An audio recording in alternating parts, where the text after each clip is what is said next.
Hey,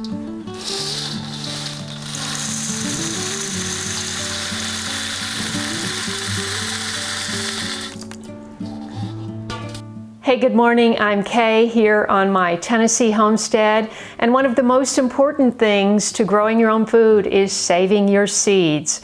And so I have saved quite a few seeds for my garden for next year.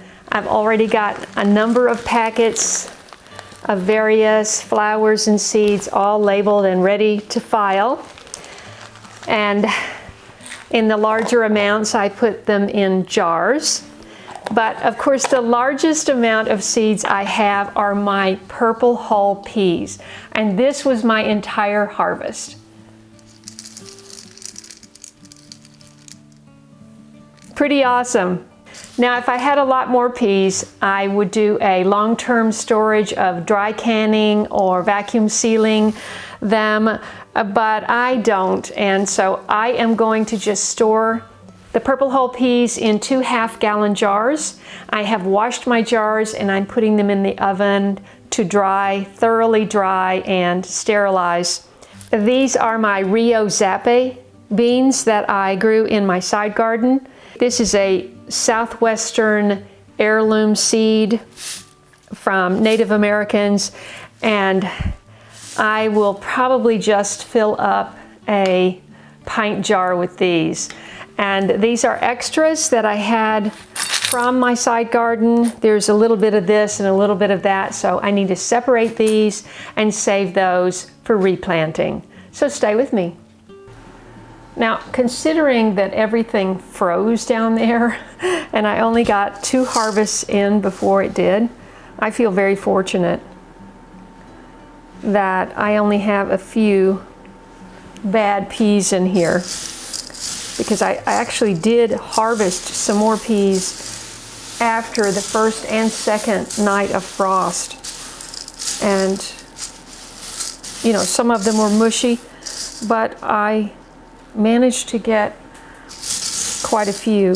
And of course, there's plenty enough to grow for next year. Pick through your seeds and pick out any small little pebbles or just stuff like that.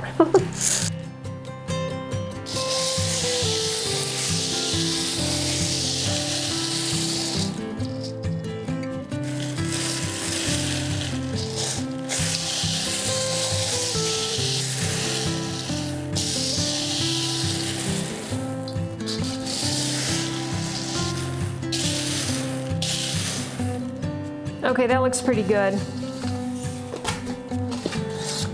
Let's work on the rest of these.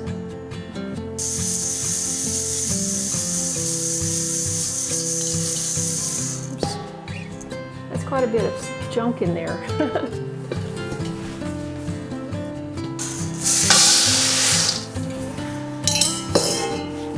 What you don't want to do is knock this off the counter and have to pick them all up.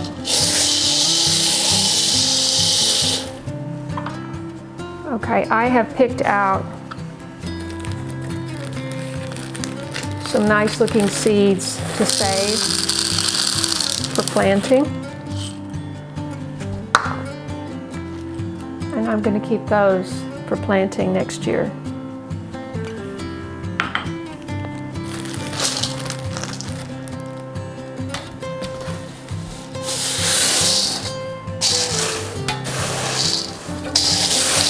One last look.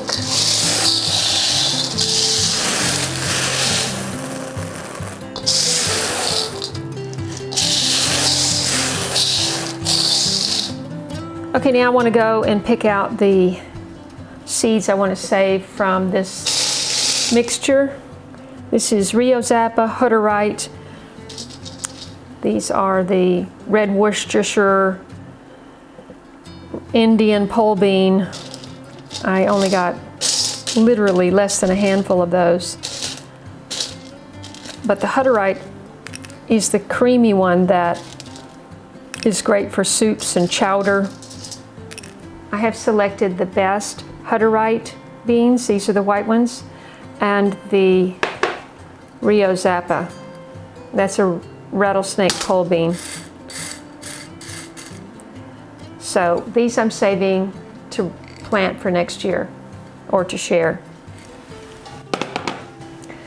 Now these I'm going to clean these up one more time.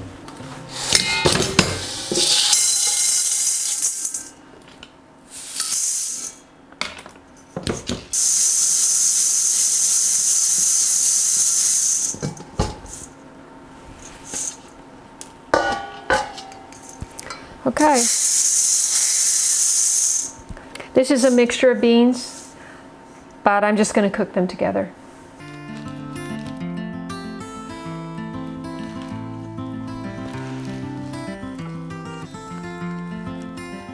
All right, Cosmos, Florentino tomato, tricolor pepper, hyssop, Cosmos 4 o'clock red, 4 o'clock purple, Vert Grimpant, that's climbing melon, lemon cucumber. Even though I only got 2 of those lemon cucumbers, I saved the seeds. Peppercress, this is Daryl's Outhouse Cherry, this is Yoder's German, Garryosena, some calendula seeds. That's not calendula. Oh, these are the flower petals. These are for my balm, right? This is the Indian red. I saved just a few of those. And jalapeno pumpkin, Garryosena, and Vert Grimpant. So that's what I have. Let's see what else. And canna seed, although I'm trying to sprout canna seed and that's kind of impossible. It's better to divide it. So these are the cowpeas that I managed to save this year. And they're very similar to the purple whole peas, except these are purple and these are white. Okay, the jars look like they're almost ready. Oh, I forgot. The most important seeds that I've saved are my okra seeds. Look at this. I have nearly a whole half-pint jar.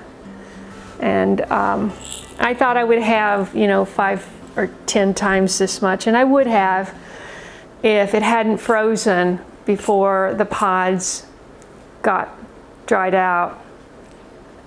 I could have cut the stalks and dried them inside. I don't know if that would be as good. My neighbor said that he had looked at everything and the best way to do it is to dry it on the stalk.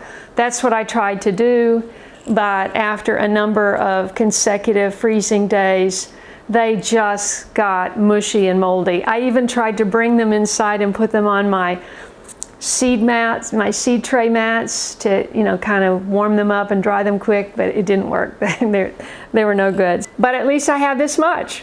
Yay.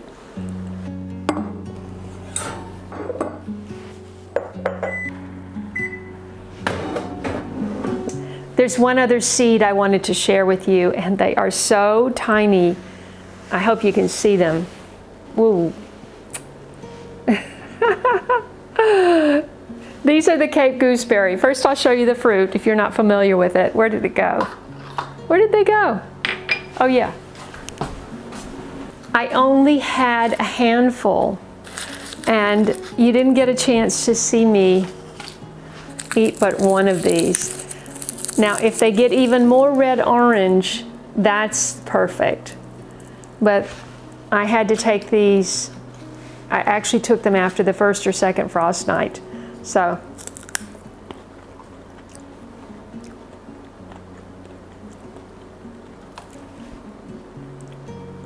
they are so delicious, but the seeds are so tiny. I'm going to give you a closer look.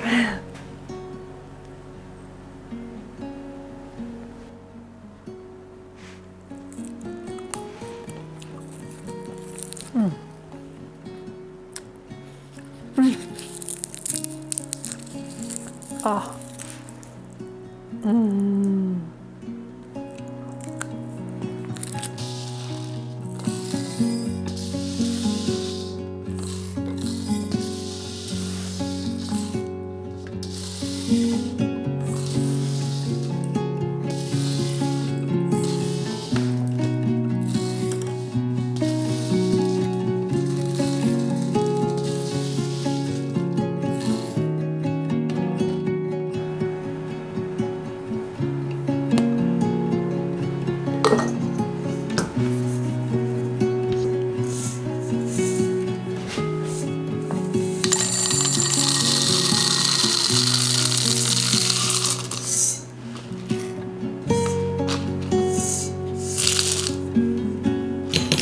Wow, perfect.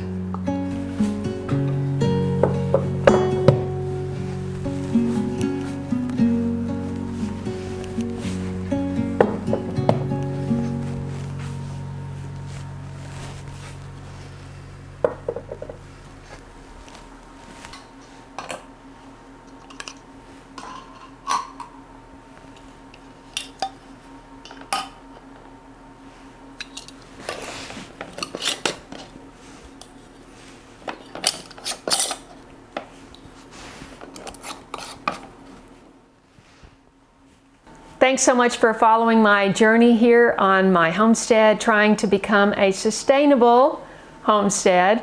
And I hope you subscribe, hit the bell for notifications, scroll down and click all so you won't miss anything right here in Tennessee. And I look forward to bringing you another video very soon.